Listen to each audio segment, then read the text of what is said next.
They said Palestine was full of terrorists. That's what they told me. That's what the news played. That's what the papers wrote. That's what the world sold. A whole land branded with fear and violence. And you know, I'm not ashamed to admit it, part of me believed it. I mean, when you hear something again and again, day after day, they beat that drum into your head after a while. Even the good-hearted among us start to wonder. You start to paint a picture in your mind, and it's ugly.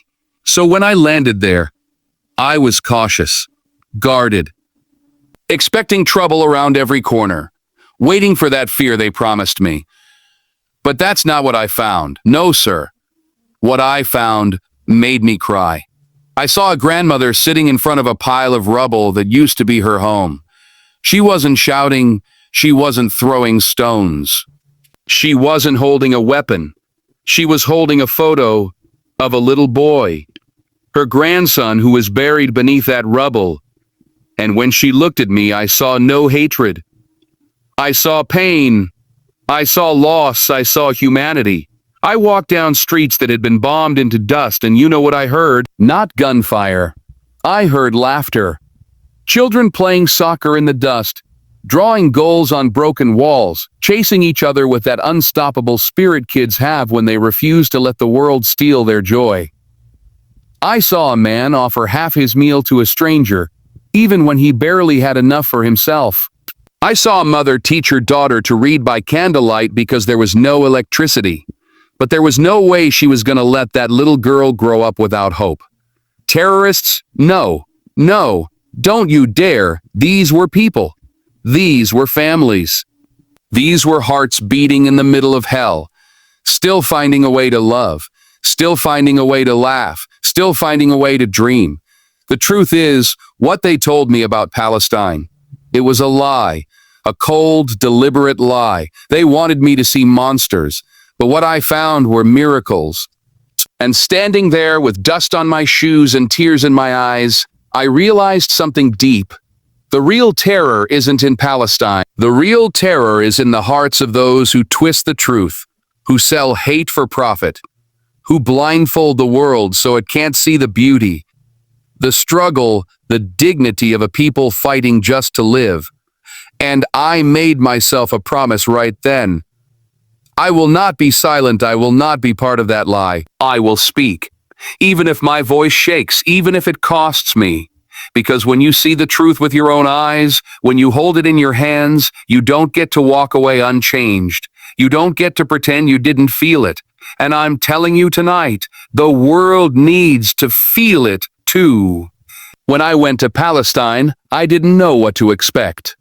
I had all these voices in my ear, all this noise telling me who these people were, and maybe, just maybe, deep down, I was ready to believe the worst.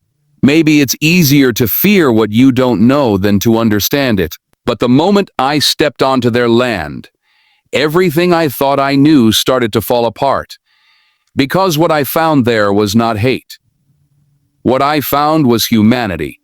I remember walking into a small village, the streets cracked and broken, the buildings scarred by war. And yet, as I moved through that place, strangers opened their doors to me. Men I never met shook my hand, pulled me into their homes, sat me down at their tables. Women who had lost everything, still insisted I eat before them. Their eyes were tired, their hands were worn, but their spirits were fierce with kindness. They didn't know me. They didn't ask me where I was from, what I believed, what side I was on. They saw a guest, and in their culture a guest is sacred. They brewed tea for me, even when water was hard to find. They broke bread with me, even when food was scarce. They smiled, even when sorrow was their daily companion. And when they spoke, there was no bitterness, there was pride. Pride in their history, in their families, in their faith. Pride that could not be bombed out or burned down. I met a boy, maybe 8 years old, playing marbles on a cracked sidewalk. He had a scar running down his face, a fresh one. I asked him what happened. He shrugged, like it was nothing, like it was normal. Then he smiled at me, the biggest, brightest smile you could imagine, and offered me one of his marbles, his prized possession. just because I was there. That's kindness. That's generosity. That's humanity, shining through a darkness most of us could never imagine. It broke me. It broke me in ways I didn't even know I could be broken. Because how do you hold all that suffering and still give away your love so freely? How do you lose everything and still find something to offer a stranger? And the answer is simple but mighty. Because love lives in their bones. Because dignity beats in their hearts louder than any missile. Because you can destroy a home, but you cannot destroy a soul rooted in truth. I went to Palestine expecting fear, anger, hate. Instead, I found a people who, even after all the world had stolen from them, still chose to open their arms. Still chose to believe in the goodness of a handshake, the warmth of a shared meal, the simple, sacred bond between human beings. And if you ask me what real strength looks like, it looks like that. It looks like Palestine. You think you know struggle? You think you know pain because you had a bad day, because traffic was heavy, because someone said something mean online. Let me tell you something. You don't know struggle until you've walked the streets of Palestine. Daily life there, it's a battle, a quiet battle, a battle just to exist. I woke up one morning to the sound of a call to prayer ringing through the broken streets, pure and strong. It was 5 a.m. The air was heavy, dust clinging to every breath. And when I looked out the window, I didn't see soldiers, I didn't see fighters. I saw shopkeepers lifting the twisted metal of their shutters, sweeping the debris off their steps, laying out tomatoes bruised by the night's raids, but still red, still alive, still beautiful. I saw mothers weary but determined, sending their children off to schools that might not be standing tomorrow. I saw fathers carrying bags of bread, holding them like treasure, because in a place where even food is a weapon, a loaf of bread is an act of rebellion. And the checkpoints. My God, the checkpoints. There are places where a man has to wait hours just to cross a street, where a pregnant woman can lose her child because soldiers won't let her pass, where a teenager with a backpack is treated like a criminal, searched, humiliated, pushed against a wall for the crime of trying to get an education. But they endure. They stand in those lines. They walk those broken roads. They carry their groceries in one hand and their dignity in the other. Because what choice do they have? Surrender is not in their blood. You watch a child 7 years old skipping over rubble on his way to school, smiling, laughing like he doesn't even see the tanks, the soldiers, the guns, and you realize something powerful. Freedom isn't just a political idea to them. It's breath, it's life. It's something they fight for every second they are alive. They don't get to dream the way we do. They don't get to plan the way we do. Every day, every single day, they wake up wondering if today's the day they lose everything. And yet, they dare to live anyway. They dare to get married, to have babies, to dance at weddings, to plant trees in soil that drinks too much blood. That is not just survival, that is resistance. That is courage we can't even measure. I saw that life. I walked those streets. I felt that oppression like a weight in my chest that wouldn't go away. And I tell you today, what I witnessed, I will carry with me forever. Because when you see a people choose love over hate, hope over despair, dignity over death, every day under the boot of oppression, you understand that the human spirit, it can't be chained, it can only rise. If you ever want to understand real courage, not the kind they show you in the movies, not the kind they sell you with slogans, I want you to look at a Palestinian family. I stood in a small house once, a house with no windows, no roof, just walls pockmarked with bullet holes. And inside was a family. A father, a mother, 3 children, no running water, no electricity. Just a small stove, a few mattresses, and something you could feel even stronger than the pain. Pride. That father stood tall, not because he had nothing to fear, but because he had everything to live for. His home had been bombed twice. His brother had been arrested. His crops burned. But when he spoke about his family, When he talked about his children, his voice was firm, unshakable. He didn't talk about revenge. He talked about building a future he might never see, but a future he would fight for anyway. And his wife, my God, his wife, she had a softness in her smile, but fire in her eyes. She showed me the school books she kept hidden in a box, school books for her kids, books she guarded with her life. Because education, she said, is the only weapon we have that they cannot take from us. I sat there thinking, what kind of strength does it take to build dreams on broken ground? To tuck your children into bed at night, knowing that even sleep isn't safe. What kind of love does it take to stay tender in a world that wants you to turn hard? It's the kind of love I saw there. You see, resilience isn't just about standing back up after you get knocked down. No. It's about building something sacred with hands that have been broken 1,000 times. It's about singing songs when they've tried to steal your voice. It's about teaching your children to hope when everything around them says hope is foolish. These families, they live under the constant threat of violence, but they celebrate birthdays, they gather for weddings, they pray together. They laugh around simple meals like they're feasting in palaces. Every act of normal life becomes an act of rebellion. Every kiss goodnight becomes a declaration. You will not break us. I met a little girl, maybe 6 years old, missing 2 front teeth, barefoot in the dirt.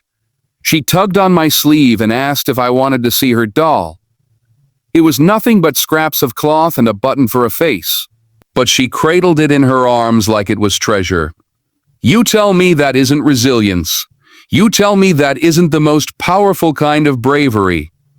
When the world tries to erase you and you choose to love anyway. When the world tries to silence you and you choose to sing anyway. That's when you realize courage isn't about fighting back with weapons. It's about fighting back with your soul. And in Palestine, I saw souls stronger than stone. When you walk the streets of Palestine, you don't have to look hard to find the children. They're everywhere. In alleyways, on rooftops, playing barefoot soccer with a ball that's more patches than leather. And if you listen close enough, if you push past the sounds of sirens and distant gunfire, you'll hear it. Laughter. Pure. Wild. Beautiful. These children, man, they don't know politics. They don't know treaties or borders or ceasefires. They know the smell of their mother's cooking. I sat once in the corner of a makeshift classroom. Barely 4 walls and a cracked blackboard. And I watched a teacher draw shapes in the dust with a stick. No textbooks, no desks, no fancy equipment. Just a group of kids sitting cross-legged, their eyes shining with curiosity. One little boy, no older than 7, raised his hand and asked a question about the stars. The stars, man. Not war, not hate, not fear. He wanted to know why the stars move across the sky. Tell me that isn't innocent. Tell me that isn't the raw, untouched beauty of a child who still dares to wonder, even while the world around him burns. You see, war has a way of trying to steal childhood, of trying to turn children into numbers, into statistics, into collateral damage. But in Palestine, these kids, they refuse to let go of their wonder. They build kites out of garbage bags and sticks and fly them higher than the walls meant to contain them. They draw pictures of trees and rivers and blue skies, things they might have never even seen, because hope is something they can still imagine, even when reality tries to crush it. I met a little girl who gave me a flower, a real flower she had managed to grow in a broken pot filled with dust and ash. She handed it to me like it was a simple flower is a miracle. Children shouldn't have to be brave. Children shouldn't have to know the sound of drones in the sky, shouldn't have to dive behind walls when gunfire cracks in the distance. But these kids, they carry both innocence and courage in their tiny bodies like twin flames. They are the heartbeat of Palestine. They are the proof that no matter how much cruelty is unleashed, there will always be something stronger, something purer, something that refuses to die. When you look into their eyes, wide, bright, unbroken, you realize innocence isn't weak. Innocence is power. Innocence is a revolution all by itself, and in the laughter of Palestinian children, I heard the sound of a nation that will never ever be silenced. After everything I saw, after the dust settled on my shoes, after the stories carved themselves into my heart, I realized something. It's not enough to just witness the truth. It's not enough to just feel sorry, to just shake your head and move on with your day. The people of Palestine don't need our pity. They need our voice. They need us to be uncomfortable. They need us to be awake, because the truth has been buried under lies for too long. Wrapped up in fear, in politics, in headlines designed to keep us blind. But truth, real truth, it has a way of breaking through if you're brave enough to open your eyes. I saw men who had every reason to hate, but chose to forgive. I saw women who had every reason to give up, but chose to teach.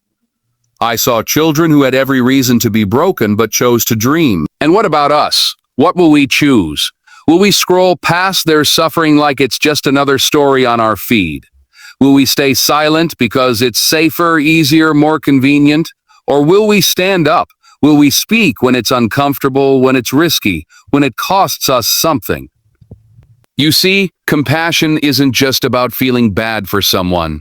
Compassion is a verb. Compassion is action. Compassion is taking the truth you've been given and doing something with it, even if your voice shakes, even if you stand alone, even if the world tells you to sit down and be quiet. Because when a child in Palestine smiles through rubble, that's an act of hope. When a father rebuilds his home for the 5th time, that's an act of defiance. When a grandmother teaches her grandson to pray in a language they tried to erase, that's an act of victory. And when we, across oceans and borders, refuse to be silent, that's an act of solidarity. That's how we tear down the walls they told us could never fall. That's how we change the world, one truth at a time. I didn't leave Palestine with answers. I left with a responsibility to tell the truth, to honor the humanity I saw, to stand with those who stand every day with nothing but faith and love holding them up. Because at the end of the day, when history writes its pages, I don't want it to say that we knew and did nothing. I want it to say that we saw, and we chose to love louder than hate. We chose to build louder than bombs. We chose to stand even when the ground shook beneath us. Because truth is a light they cannot put out. And if we carry it with courage, if we speak it with love, then maybe, just maybe, we become part of the miracle too.